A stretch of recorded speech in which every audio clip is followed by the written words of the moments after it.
Good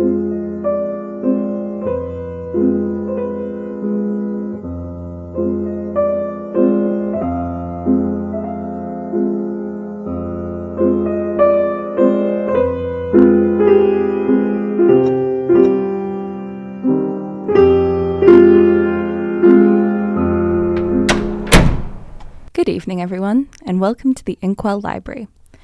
I'm your head librarian, Elizabeth, and I invite you to relax and enjoy the many works that line the halls of our institution. Thank you so much for joining us for our second story time. If you're returning after last week, thank you for coming back. And if you're here for the first time, a very warm welcome to you. This week, I wanted to read something a little lighter, so I've pulled a fun fantasy romp off the shelves. My theme this week is transformation, in a bit of an unconventional form. This story is titled Chasing Colours, and was written and submitted by an anonymous author. It was a bit long, so I've decided to split it into two parts for us to enjoy this week and next week. Please enjoy. Painting walls is, in my opinion, one of the most relaxing things you can do. It is immensely satisfying to cover your roller, then watch that expanse of space before you fill with colour. A space really can be transformed with a colourful coat of paint, or a feature wall if you're a minimalist coward. But it's not all about wall colour.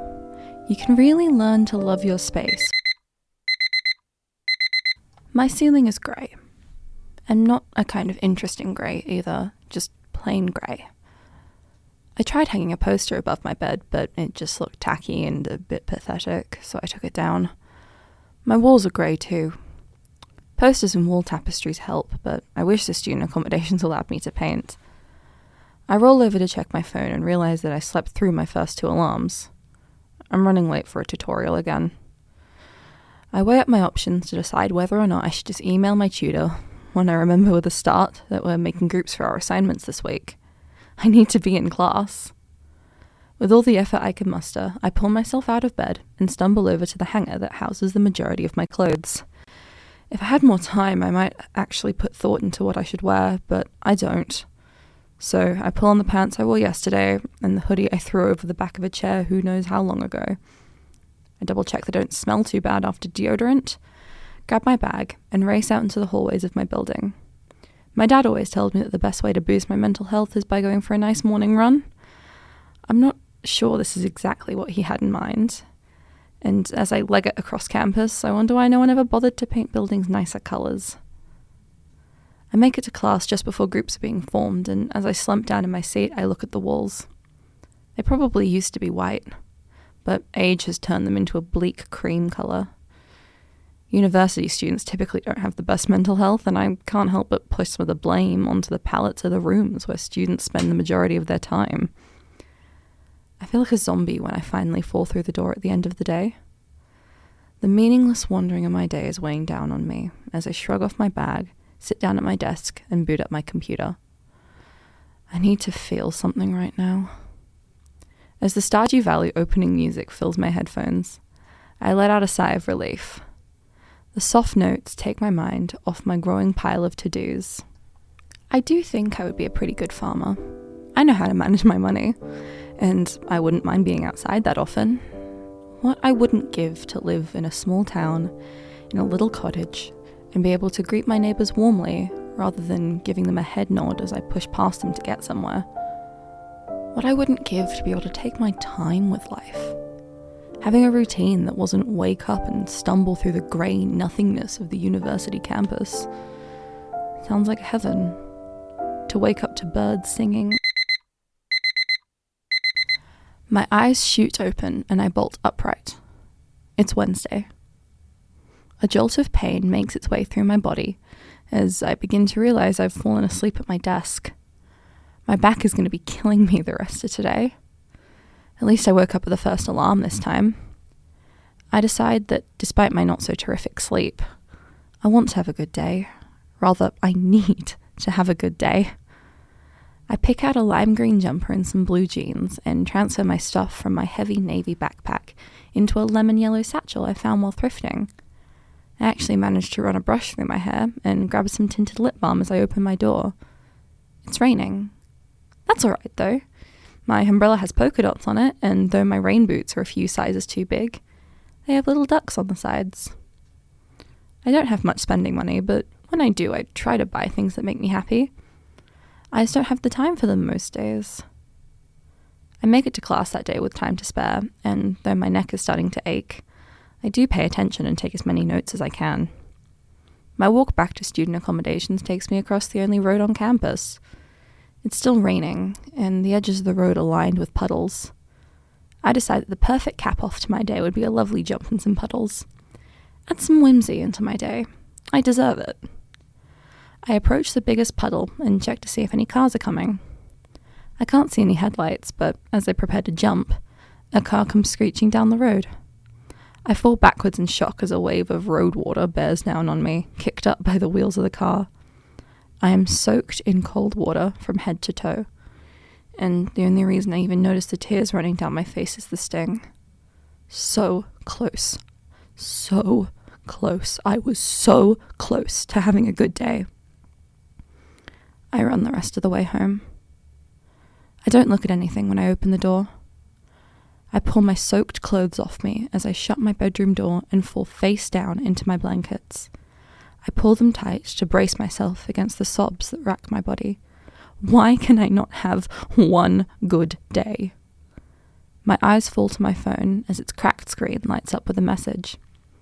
I release one hand from my cocoon of anguish to see what it says. It's Dinah. She's asking me if I'm still good for games night. I pull myself upright as I type out my reply. Maybe some time talking to Dinah will lift this weight off my shoulders. Headphones connected to my ears, and with my Nintendo Switch comfortable in my hands, I enter the call with Dinah. I mutter out a weak hello as I boot up Animal Crossing. Lise, you sound really upset, she says. I'm only an hour away. Do you want me to come over? I'll be okay, Di. You don't need to make the drive. Besides, this is fine. We're talking and playing together. She sighs. Lisa, if you want me there, I will be there. You're my best friend. You sound really upset. And I don't want you to feel like garbage alone for my sake. I can see her character running over to mine. Di, I promise that I will be fine. I've just had a bit of a day. But you and Animal Crossing are already helping immensely. Okay, Lise, if you're sure. Let's go fish, and you can tell me what happened. We virtually stand side by side as I recount the tragedy of my day to Dinah. She consoles me, then tells me about how her uni roommate got food poisoning from a campus sausage sizzle, and I express my condolences for both her roommate and her bathroom. We end games night with a promise to meet up on the weekend. Dinah really helps. I find the energy to brush my teeth and pull on some pajamas, and I settle into sleep. I love shelves. Shelves are one of the most unappreciated elements of an enjoyable space. A lot of people tend not to buy little trinkets that bring them joy because they don't have anywhere to put them. A shelf or two on the wall provides that perfect space for little things that make you happy. But the people who need shelves, for the most part, can't put them up because of things like rentals and landlords, which is frustrating because people could really benefit from a little more joy in their space. I do hope that there will be a solution in the future for tenants that... It's Thursday. I wake up at the first alarm again. I check my phone to see a message from Dinah. It tells me that she's proud of me, followed by a frankly garish series of emojis. I giggle to myself and type out a reply. She responds immediately with, 2 more days. Can't wait to see you in person. I'm not determined to have a good day today, but I am determined to have a not bad day. I actually have a real breakfast, toast and Vegemite, and as I'm brushing my teeth, I decide to make a sandwich to take with me. While I'm opening up the packet of ham in the fridge, I decide I'm also going to make one for my roommate. Her name's Rowan, and though we've been living together since the start of the year, I think I've only seen her once or twice. Dinah will be driving up to stay with me for the weekend, so I write a little note and attach it to the wrapped ham and cheese I left in the fridge for her. I hope she likes it, and is also fine with Dinah staying over. I pull on a bright red cardigan and my jeans from yesterday before making my way out the door. It's sunnier today, and I actually don't feel terrible. I pay attention in class, and when noon rolls around, I sit down at an outdoor picnic table to unwrap my sandwich. It feels good to sit outside instead of cramming myself into one of the overcrowded fast food locations near campus. My phone buzzes with a text from Rowan. She's thanking me for the sandwich. She sends a second message letting me know that she's going to make some cookies, and that Dinah and I can help ourselves. I hope I can get closer to her. It would be really nice to have a friend on the other side of the corridor. I return to find Rowan sat on the couch watching something on her phone. She says hi and asks me if I'd like a cookie. The chocolate chip? I didn't know what you or your friend would like. I'm fine with her staying over, by the way. Thanks. We're probably just going to play games in my room. Let me know if we're being too loud, I reply as I take a cookie. These are delicious. Thanks for making them. She blushes a bit at that. You made me a sandwich. I wanted to do something for you in return. I thank her again before I return to my room. It's been a while since I did any actual studying, and I don't want to fall behind. Headphones in, I cue up some classical music. I study for some time before I'm interrupted by a knock on my door. I call out to come in, and Rowan pokes her head in. Sorry to bother you, but I made some lasagna, and I have some leftovers and was wondering if you wanted some. I don't know if you've already eaten, though. Help yourself to the leftovers? No, I haven't eaten yet. I'd love some lasagna, though, thanks. I'll make something for both of us tomorrow. You don't have to do that. I want to. You've got more good roommate points than me right now, I reply with a laugh. Roommate points? She questions. Yeah, roommate points. You made cookies, you made dinner, and you're chill with me having an overnight guest. You have 3 roommate points, I explained. Whereas I only made you a sandwich, so I only have 1. She giggles at that. It's a nice sound, and I don't think I've ever heard it before. She cuts me a slice of lasagna, and we eat together for the first time. Rowan's a good cook, and for the first time in a while, I go to sleep on a full, contented stomach. I'm not a light sleeper, so it's a shock when I wake up and don't hear the incessant beeping of my alarm clock. My bed feels softer than usual, and is that a breeze? My room has no windows. I open my eyes, and instead of my grey ceiling greeting me, I am seeing wooden beams and ceiling planks. I whip my head around to take in my surroundings. I'm laying in a bed in a small room. The room has 2 doors, and through the open one, I can see a basic kitchen, as well as a table and chairs. The room has a window above the bed that is letting in a warm breeze, and I can hear birds singing. I haven't heard birds like that since I started university. I tentatively stand and see that I'm still in my pajamas. I open the other door to find a small, plain bathroom, and continue into the main area of the house. It's sparse, only containing that attached kitchen area, and the table I could see from the bed. Hanging over the back of one of the chairs is what looks like some kind of dress or tunic, made from a soft yellow cotton. I discard my pajamas and pull the tunic over my head, and am surprised to find that it fits. I notice a pair of brown leather boots by what I presume is the front door, and tug them on. At this point, I'm convinced that I'm just having a really strange lucid dream. I've never had one before, but I had a friend in high school that had them often, so I tried to do some things I remember her mentioning. I attempted to will myself to float or to sprout wings, to no avail. Then I closed my eyes and pictured the Eiffel Tower. I opened them to find myself in the same wood-panelled plaster room. Then I closed my eyes and tried to visualize Dinah, willing myself to summon her into this dream. She did not show up. I was still aware of my own free will, but understood now that I could not shape this dream as I wished. I decided to venture outside and take stock of my surroundings. I still cannot banish the strange thought that I've been abducted, but as I step outside, that becomes less and less likely. There is nowhere any kidnapper could have taken me that would be as gorgeous as this. The house has a yard, and while the grass is a bit overgrown, It was filled with the most beautiful wildflowers. There was a dirt lane just outside the gate, and the lane was lined with great big trees. I was suddenly overtaken by the desire to just run down the lane, so I did. I flung open the gate and began to sprint. I'm not the most fit person in the world, and I began to feel the burn of the lactic acid after a few minutes. But I hadn't felt this alive since I was a child. After what was probably about an hour of running down this gorgeous lane, I spotted a patch of violets, or at least I thought they were.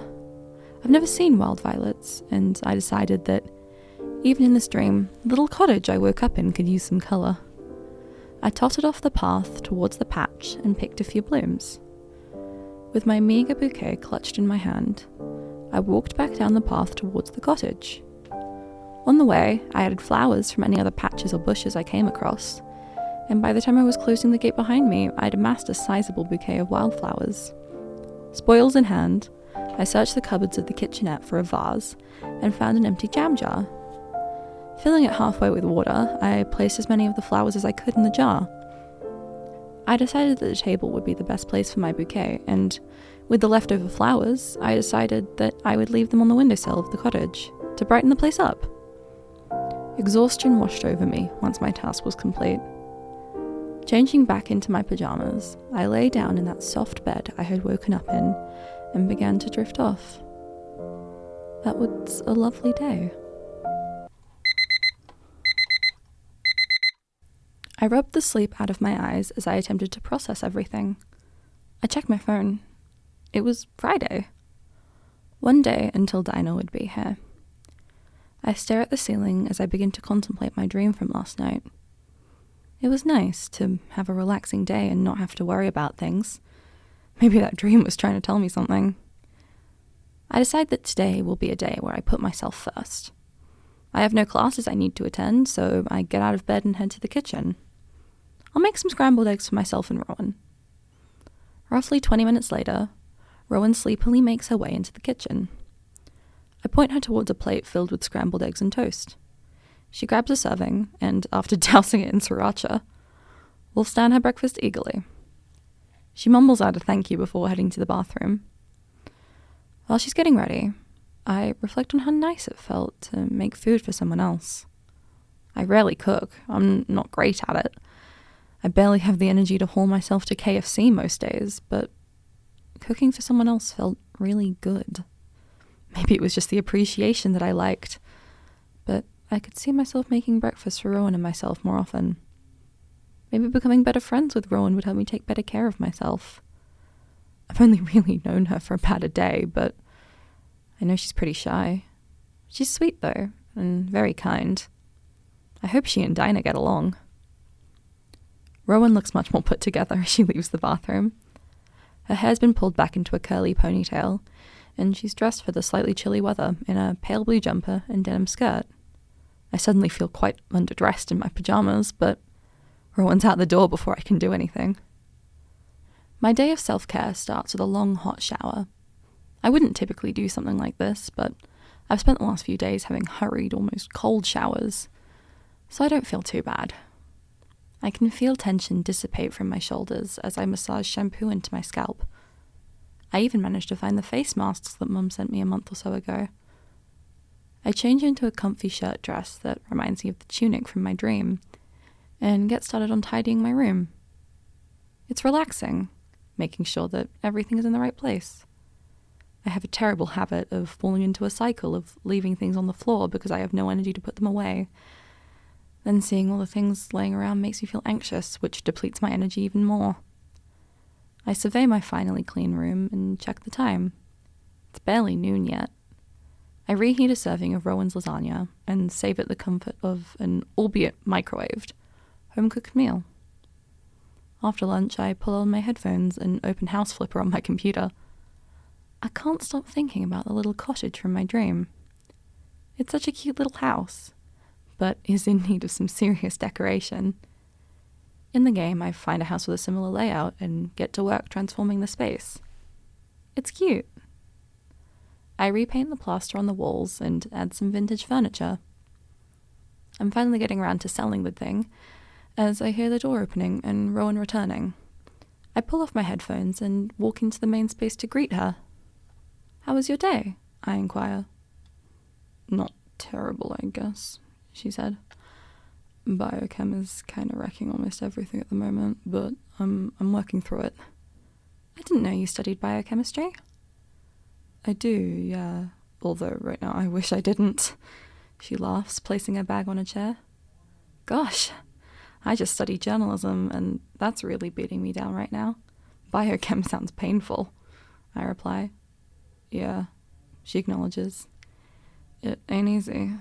Speaking of, I'd really love to chat more, but I have been putting off exam study, and if I don't try and understand lipids right now, I might curl up and die."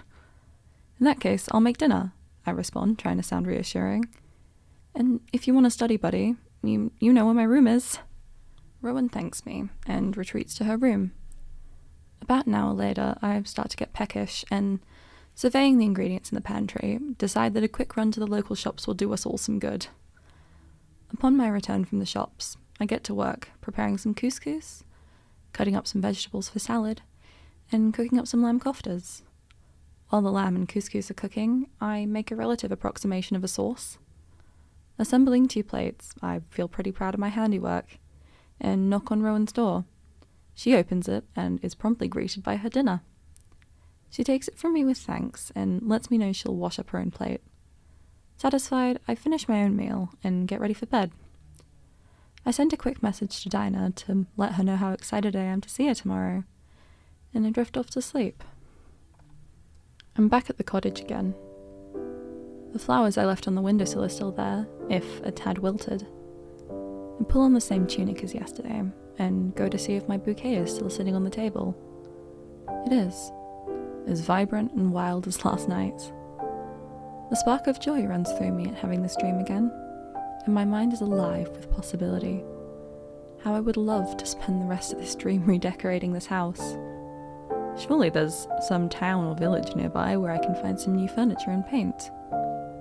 Pulling on my shoes, I look around and find a small pouch of coins sitting on the bench in the kitchen. That wasn't there last night, I'm sure of it. But I take it with me as I start my walk down the lane in the opposite direction to yesterday. After maybe 20 or 30 minutes of walking, I see a town in the distance. I pick up the pace and reach it in about 10 minutes. Walking through town, I find a little shop selling paint. The vendor's very kind and happy to see a new face around town. I purchased 2 large tins of yellow and cream paint, and a few smaller pots in various colours. I also invest in a few good quality brushes and a roller. As I'm walking out of the shop, my eye catches on a tunic similar to my own, in a pale duck egg blue that reminds me of the jumper Rowan wore today. I have enough coins, so I decide to buy it. When I make it back to the cottage, I get to work. In both the bedroom and the main room are both plaster and wooden walls. The plaster walls get a coat of cream paint, and while that's drying, I get to work swirling flower designs across the wooden walls. The wildflowers on the table brighten the room so much, it only makes sense that they should stay here forever, in one form or another. Once the cream paint has dried, a coat of buttercup yellow followed it. The walls were beautiful. I don't know if I'm much of an artist, but the house felt so full of life now, and I haven't even begun to decorate properly. After another hard day's work, I settled down again into that too soft bed and drifted off. It's Saturday. Dinah's coming. And that's all that we have time for tonight. I hope you enjoyed the first part of our story this week. Make sure to tune in for the second part next week. We will be here at the Inkwell Library every Tuesday at 9 p.m. If you have a work that you would like to submit to our collection, please email us at stories@ucfm.com.au. I have been your head librarian, Elizabeth. Good night.